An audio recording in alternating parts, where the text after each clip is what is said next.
માં કૌશલ્યાની આંખોના જેઓ તારા છે, પિતા દશરથના દિલના જેઓ ધબકારા છે, એવા ભગવાન શ્રી રામનું રામ મંદિર બનીને તૈયાર છે અને એટલે જ અવધમાં આનંદ અપાર છે।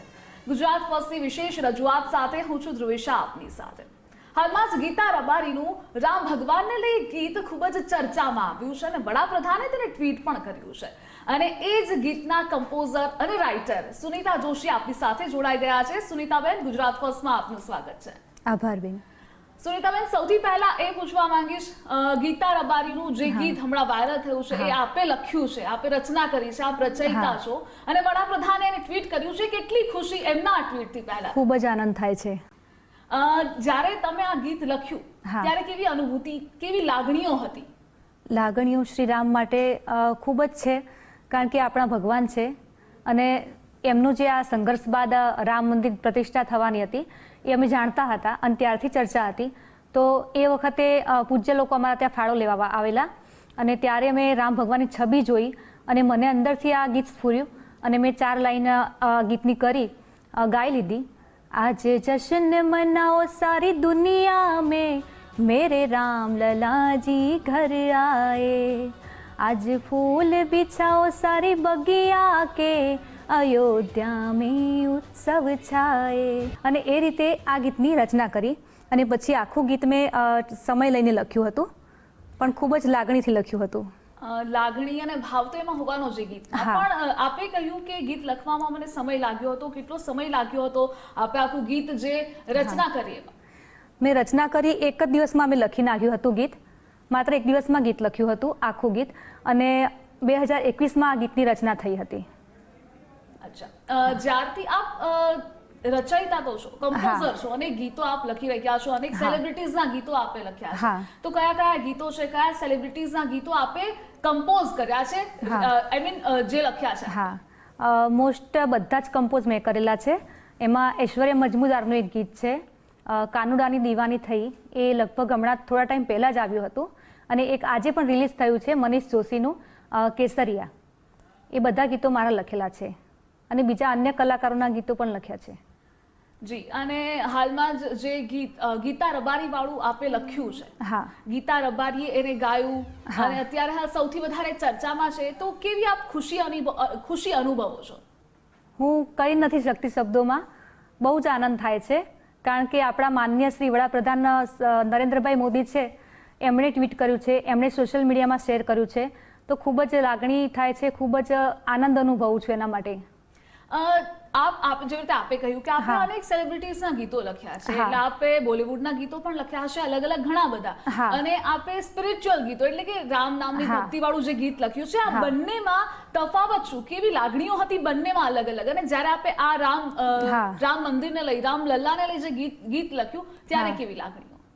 બીજા ગીતો લખું ત્યારે આમ એવું ના હોય કે આ ગીત આમ કોઈ સ્પેશિયલ કે ખાસ છે, કારણ કે કાયમ લખતા હોય એ રીતે આપણે લખતા જ હોય, પરંતુ આ ગીત મેં લખ્યું એના માટે મને લાગણી હતી કે હું કંઈક એવું લખું કે જે થોડું અલગ હોય અને જેની અંદર બધી જ ભગવાનની, જે કોઈ સાંભળે ને એ ગીતને કોઈ સાંભળે તો ભગવાનને પ્રત્યક્ષ એને ઇમેજિન થાય। તો જ્યારે આપે લખ્યું ત્યારે આપે ઇમેજિન કરીને જ? મેં ઇમેજિન કરીને જ લખેલું છે, આમ માઇન્ડમાં ભગવાન દેખાય, આમ સ્ટોરી બી દેખાય કે આ રીતે થશે, આ રીતે થશે। ભગવાન વિચાર ક્યારથી આવ્યો આપને આ ગીત લખવાનો?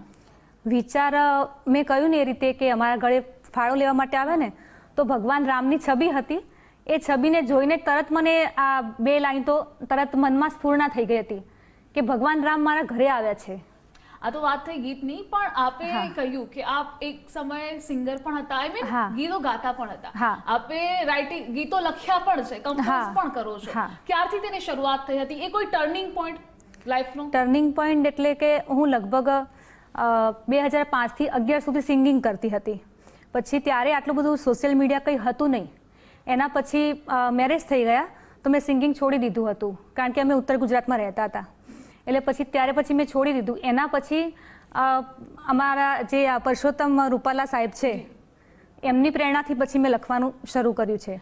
ગઝલ લખી હતી, તો ગઝલ હતી આ ચૂંટણી પર જ હતી, તો પછી મને એવો વિચાર આવ્યો કે હું ગાંધીનગર મારા મમ્મીના ત્યાં જાઉં છું તો એમનું ઘર સામે જ છે રૂપાલા સાહેબનું, તો પછી હું એમના ઘરે ગઈ એમને મળવા માટે અને મેં સાહેબને કીધું કે આ મેં ગીત લખ્યું છે તો તમને કેવું લાગે છે, તમે કરશો? બીજેપી માટે છે। તો સાહેબે મને કીધું કે તમે હજી આમાં થોડો સુધારો કરશો ને બેન તો વધારે સારું થશે. તો પછી મેં એમાં સુધારો કરીને પછી કમલમમાં હું આપવા માટે ગઈ. પછી એ ગીત કદાચ સંજોગવશાત બન્યું ન હતું, કારણ કે ત્યારે મને કોઈ જાણતું ન હતું અને રૂપાલા સાહેબે મને પૂરો સપોર્ટ કરેલો. પણ એમની પ્રેરણાથી મેં લખવાનું શરૂઆત કરી છે. ભગવાન રામના મારા ઘણા બધા ગીતો હવે આવશે. આ મારું પહેલું ગીત ભગવાન રામ માટે આવ્યું છે, જ્યારે બીજા બધા કલાકારોએ ગાયા છે એ પણ હવે આવશે. બીજું જે નેક્સ્ટ ગીત આવવાનું છે કિરણ ગજેરાનું આવે છે, તૃપ્તિ ગઢવી બેનનું આવે છે. એ બધા ગીતોમાં મેં થોડું અલગ લીધું છે કે રામ વનવાસથી પાછા આવી ગયા છે ત્યારે ઢોલ શરણાઈ વાગે છે, એમનું ભવ્ય સ્વાગત થાય છે, એમની માતા હરખાય છે, એ બધું એમાં લીધું છે. હું ખાલી એમની પૂજા કરું છું. સારંગપુર મારે જ્યારે બી ટાઈમ હોય ત્યારે જઉં છું. અને મેં એવું માની શકાય કે એ રામના દૂત છે હનુમાનજી, અને હનુમાનજી ખુશ થાય એટલા માટે આ ગીત કદાચ મેં રચના કરી છે. હવે આપણે ગીતો પર આવી જઈએ, કારણ કે આપ જે સંગીતની દુનિયામાં રહો છો. હા. તો સૌથી પહેલી વાર ક્યારે આપે કયું ગીત લખ્યું હતું, ત્યારે શું વિચાર આવ્યો હતો, ત્યારે શું અનુભૂતિ થઈ હતી, અને ત્યારબાદ આપે આગળ આ બધા ગીતો લખ્યા, ગીતો ગાયા? પ્રથમ ગીત મેં ભગવો લખેલું, એ કવિતા દાસે ગાયેલું, અને એ મ્યુઝિક ડાયરેક્ટર જે હતા એમણે મને ટ્રેક મોકલેલો. મને કહ્યું કે તમે આ ગીત લખી શકો? તો મેં કહ્યું મારાથી, મેં ક્યારે ગીત લખ્યું જ નથી અને મેં ક્યારે વિચાર પણ નહીં કરેલો કે હું ગીત લખીશ. પણ એમણે મને ટ્રેક મોકલ્યો, મ્યુઝિક ટ્રેક બનાવેલો. એ ટ્રેક સાંભળીને એના પરથી ગીત લખ્યું, પંક્તિઓ તૈયાર કરી. અને એ ગીત પછી જ્યારે કવિતા દાસે ગાયું ત્યારે બધાએ એને નોટિસ કર્યું અને પછી મેં ગીતો લખવાનું શરૂ કર્યું. જેવી રીતે આપે કહ્યું કે જ્યારથી મેરેજ થયા ત્યારથી ગાવાનું છૂટી ગયું હતું.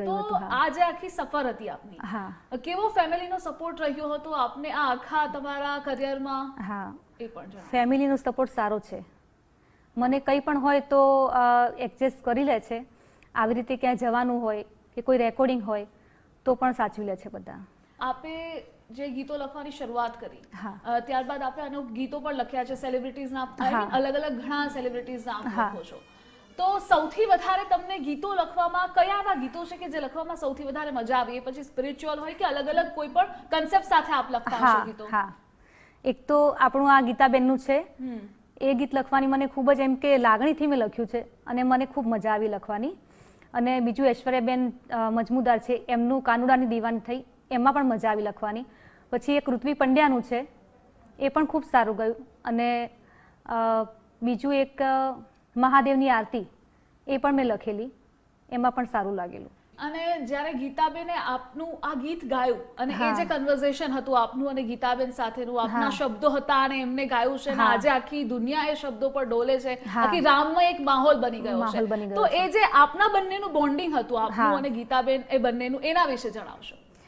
ગીતાબેન બહુ જ મોટા કલાકાર કહેવાય છે અત્યારે, પરંતુ એમનો સ્વભાવ એકદમ સરળ છે. એમણે કંઈ પણ હોય તો આપણને પૂછે છે કે આપણે આમાં શું કરવું છે, કઈ રીતે આમાં આપણે સુધારો કરી શકીશું, કંઈ પણ હોય તો પૂછી લે છે. અને જ્યારે આપે એમને આખું ગીત સમજાવ્યું હશે કે આ કન્સેપ્ટ સાથે છે, એની કોઈ યાદગાર પલ આપની ગીતાબેન સાથેની કોઈ હોય? હા, ગીતાબેનને જ્યારે મેં આ ગીત મોકલ્યું હતું ત્યારે એ ક્યાંક ડાયરામાં બિઝી હતા, તો એમના હસબન્ડ છે પૃથ્વીભાઈ, એમણે મને કહ્યું કે બેનને સંભળાવીને પછી હું તમને જવાબ આપીશ. તો પછી એમણે બેનને સંભળાવ્યું અને બેને કહ્યું કે બેને મારી સાથે વાત કરી અને કહ્યું કે આ ખૂબ જ સારો કન્સેપ્ટ છે ને આની ઉપર આપણે આગળ કામ કરીશું. ત્યારે લગભગ 2021માં મારી વાત થઈ હતી. ક્યારથી ગીતાબેનને ઓળખતા હતા અને ક્યારથી આપ એમના કોન્ટેક્ટમાં? ગીતાબેનના કોન્ટેક્ટમાં 2018 થી છું. અચ્છા, ઓકે. અને લાસ્ટ એ પૂછવા માંગીશ કે આપનું આ ગીત છે, આખી આજે રામમય માહોલ બની ગયો છે, આપનું ગીત પણ ધૂમ મચાવે છે, ગીતાબેને ગાયેલું છે, વડાપ્રધાને ટ્વીટ પણ કર્યું છે. આપના મતે રામ શું એ આપે જણાવ્યું, આપે શું મેસેજ આપશો લોકોને? લોકોને મેસેજ આપીશ કે પ્રભુ રામ પાસેથી ઘણું બધું શીખે, એમના જીવન વિશે જાણે, અને બાળકોને જે આજે મોબાઈલની લત લાગેલી છે એવું ના થાય. આપણે આપણી સંસ્કૃતિ વિશે, આપણા ભગવાન વિશે અને બધું આપણે બાળકોને સમજાવીએ અને પ્રેરણા આપીએ. જી, તો સુનીતાબેન, અમારી સાથે જોડાવા બદલ આપનો ખૂબ ખૂબ આભાર. તમારો પણ આભાર.